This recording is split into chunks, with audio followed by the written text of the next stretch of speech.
بیشتر مقامات پر قرآن مجید میں ما آتا ہے تو اس سے مطلب مسئلہ توحید ہی لیا جاتا ہے۔ سورہ بقرہ سورہ نمبر 2 اور آیت نمبر 21، یہ وہ پہلی آیت ہے جہاں پر اللہ تعالیٰ تمام دنیا کے انسانوں کو مخاطب کر رہا ہے اور انہیں توحید کی دعوت دے رہے ہیں۔ اللہ تعالیٰ کا انداز بہت خوبصورت اور بڑا یونیک ہے۔ دعوت یا خطاب دو قسم کا ہوتا ہے، ایک عام اور ایک خاص۔ جیسے جنرل باڈی میٹنگز ہوتی ہیں جس میں ہر خاص و عام شامل ہو سکتا ہے، شرکت کر سکتا ہے،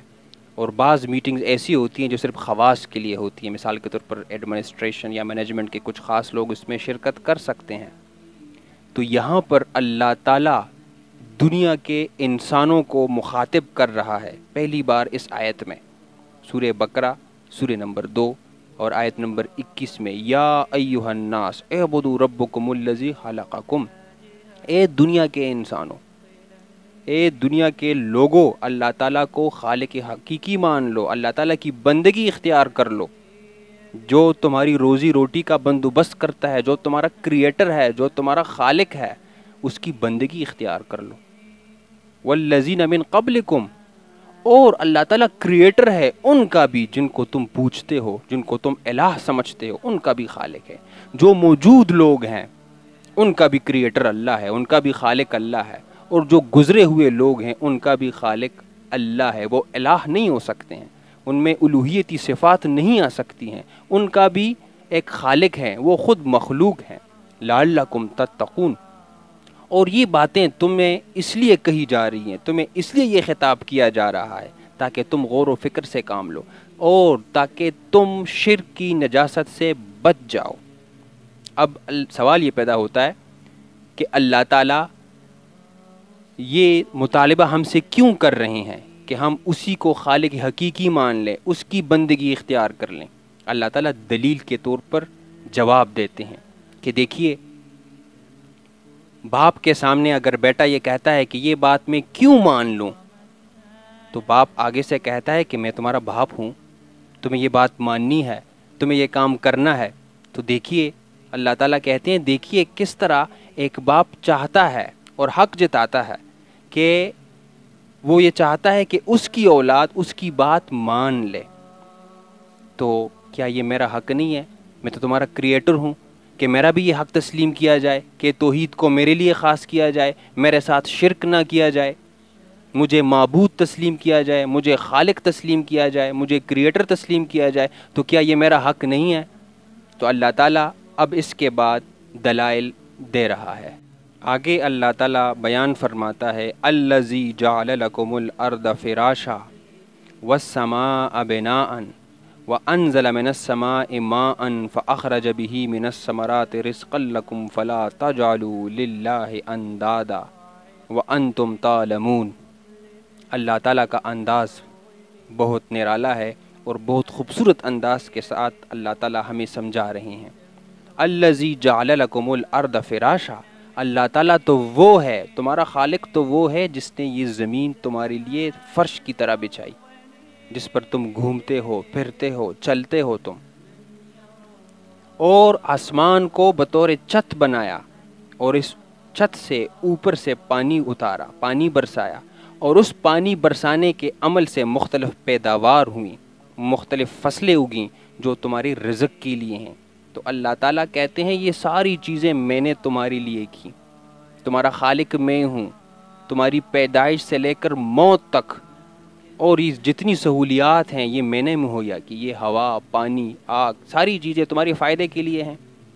یہ اس کا خالق میں ہوں۔ تو آخر میں اللہ تعالیٰ بات کو کنکلوڈ کر رہا ہے، رزلٹ بتا رہا ہے، خلاصہ بتا رہا ہے کہ یہ ساری چیزیں میں نے کی، اب تمہارا کیا کام ہے، خلاصہ کیا ہے اس بات کا؟ فلا تجعلوا للہ اندادا، بس اس کا کوئی ند نہ بنانا، اللہ تعالیٰ کے لیے کوئی اور مت ڈھونڈنا، مشکل میں، مصیبت میں صرف اسی کو پکارنا۔ تو تم نے یہ کرنا ہے، فلا تجعلوا للہ اندادا، اللہ تعالیٰ کا کوئی ند نہ بنانا، یعنی اللہ تعالیٰ کی جو کوالٹیز ہیں، جو الوہیتی صفات ہیں، وہ کسی اور میں نہیں ماننا، وہ نہ کسی جادوگر میں ماننا وہ خوبیاں، وہ کسی دجال میں بھی وہ آپ نہ مانیں، وہ کسی تعویذ گر میں بھی آپ نہ مانیں، وہ کسی نجومی میں بھی آپ نہ مانیں، کسی بزرگ میں بھی نہ مانیں، کسی نبی میں بھی نہ مانیں، کسی میں بھی نہ مانیں. فلا تجعلوا للہ اندادا وانتم تعلمون، اور تم جانتے ہو کہ یہ ساری چیزیں بندوبست، یہ فصلیں اگانا، یہ بارش بھائی سب اللہ تعالیٰ کرتا ہے، تم جانتے ہو، اس کے باوجود بھی شرک کرتے ہو. تو اللہ تعالیٰ کس قدر خوبصورت انداز کے ساتھ ہمیں توحید سمجھا رہے ہیں کہ چونکہ میں تمہارا خالق ہوں، میں تمہارا پیدا کرنے والا ہوں، تم مجھ ہی کو پکارو، مجھ ہی کو الہ بناؤ، دوسرے غیر اللہ کی طرف مت جاؤ. تو یہ سبق اور یہ توحید بیان کی جا رہی ہے. تو کس قدر شفقت کے ساتھ، محبت کے ساتھ اللہ تعالیٰ نے اس بارے میں دلائل دیے ہیں. جب اللہ کے رسول اس قسم کی توحید مشرکین کے سامنے بیان کرتے تھے تو وہ کہتے تھے کہ یہ باتیں ہماری سمجھ میں نہیں آنے والی. یہ کیسے ہو سکتا ہے کہ اللہ اپنے بزرگوں کے متعلق یہ کہے کہ ان کے پاس کوئی اختیار ہی نہیں ہے؟ یہ کیسے ہو سکتا ہے کہ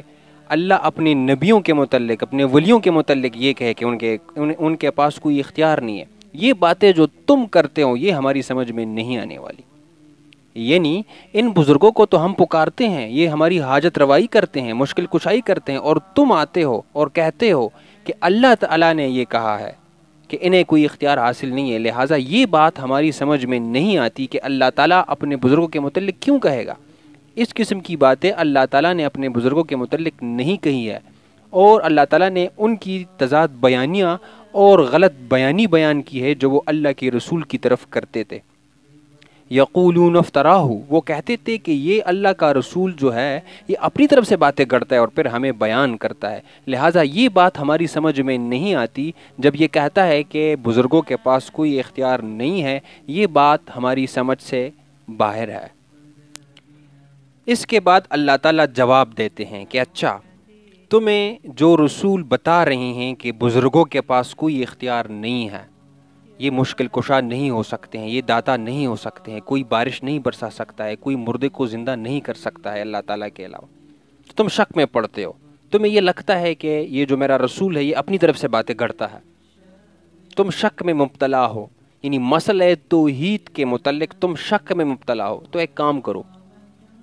وَإِن كُنتُمْ فِي رَيْبٍ مِّمَّا نَزَّلْنَا عَلَىٰ عَبْدِنَا، جس طرح میں نے یہ بات کلیئر کی کہ ماں میں مسئلہ توحید پوشیدہ ہوتا ہے. وَإِن كُنتُمْ فِي رَيْبٍ مِّمَّا نَزَّلْنَا عَلَىٰ عَبْدِنَا، یہ رسول جو تمہاری طرف آیا ہے، اگر تمہیں شک ہے اس مسئلہ توحید میں جو تمہیں یہ بیان کر رہا ہے، یہ ہمارا بندہ جو تمہاری طرف آیا ہے، یہ رسول جو تمہاری طرف آیا ہے اور تمہیں توحید کی دعوت دے رہا ہے، مسئلہ توحید سمجھا رہا ہے، اس میں تمہیں شک ہے، تو فَأْتُوا بِسُورَةٍ مِّن مِّثْلِهِ، تو کوئی صورت لے آؤ اس جیسی، تو کوئی صورت لے آؤ جس میں تمہارے بزرگوں کے کارنامے بیان ہوئے ہوں، جس میں یہ دلیل ہو کہ تمہارے بزرگ بھی الوہیتی صفات رکھتے ہیں، جن میں یہ بات لکھی گئی ہو کہ انہیں شریک کرنا بالکل جائز ہے کیونکہ ان کو اختیار حاصل ہو. تم یہ سمجھتے ہو کہ بزرگوں کو بہت بڑیاں شکتیاں دی گئی ہیں، تو وہ صورت لے آؤ جہاں پر دلائل موجود ہوں. وَدْعُوا شُهَدَاءَكُم مِّن دُونِ اللَّهِ، اور جن کے بارے میں تمہارا دعویٰ ہے، تم دعوے دار ہو، جن کے بارے میں تمہارا دعویٰ ہے کہ یہ اللہ تعالیٰ کے بڑے قریب لوگ ہیں، تو ان کو بھی بطور گواہ پیش کرو. ان کنتم صادقین، اگر تم سچے ہو تو انہیں پیش کر لو. تو یہاں پر دیکھیے اللہ تعالیٰ یہ پوچھ رہے ہیں کہ میں نے اپنی توحید میں کسی کو بھی اختیار نہیں دیا، اور تم یہ سمجھتے ہو کہ ہمارے کوئی مقرب بندے جو ہیں ان کو ہم نے اختیار دے رکھا ہے، تو جن کے بارے میں تمہارا دعویٰ ہے وہ ذرا پیش کرو. ہم بھی ان سے پوچھنا چاہتے ہیں، میں نے تو کسی کو اختیار نہیں دیا. تم یہ سمجھتے ہو کہ انہیں اختیار حاصل ہے، تو ہم یہ پوچھنا چاہتے ہیں کہ انہیں یہ اختیار کس نے دیا، کیونکہ خالق تو میں ہوں اور میں نے یہ اختیار کسی کو نہیں دیا، تو انہیں یہ اختیار کہاں سے آیا؟ ان کنتم صادقین، اگر تم سچے ہو اس دلیل میں تو پیش کرو انہیں، حاضر کرو انہیں. تو کس قدر خوبصورت انداز کے ساتھ اللہ تعالیٰ مطالبہ ہم سے کر رہے ہیں کہ جن کے متعلق ہم یہ خیال کرتے ہیں، جن بزرگوں کے متعلق، جن جادوگروں کے متعلق، جن دجالوں کے متعلق، مختلف اللہ غیر اللہ جتنے بھی شخصیات ہیں یا ہستی ہیں ان کے متعلق ہم یہ گمان کرتے ہیں تو اللہ تعالیٰ کہہ رہے ہیں کہ دلیل پیش کرو اس کے متعلق. تو بڑے خوبصورت انداز کے ساتھ اللہ تعالیٰ مطالبہ کر رہے ہیں، اور یہ اس لیے کر رہے ہیں تاکہ توحید دلوں میں راسخ ہو جائے. اللہ تعالیٰ ہم سب کو سمجھنے کی توفیق عطا فرمائے اور ہمیں یہ توفیق دے کہ اس پیغام کو خود بھی سمجھیں اور اس مسئلہ توحید کو دوسروں تک بھی پہنچائے. اللہ تعالیٰ آپ سب کو خوش رکھے. سبحان ربک رب العزت عما یصفون وسلام علی المرسلین والحمد للہ رب العالمین.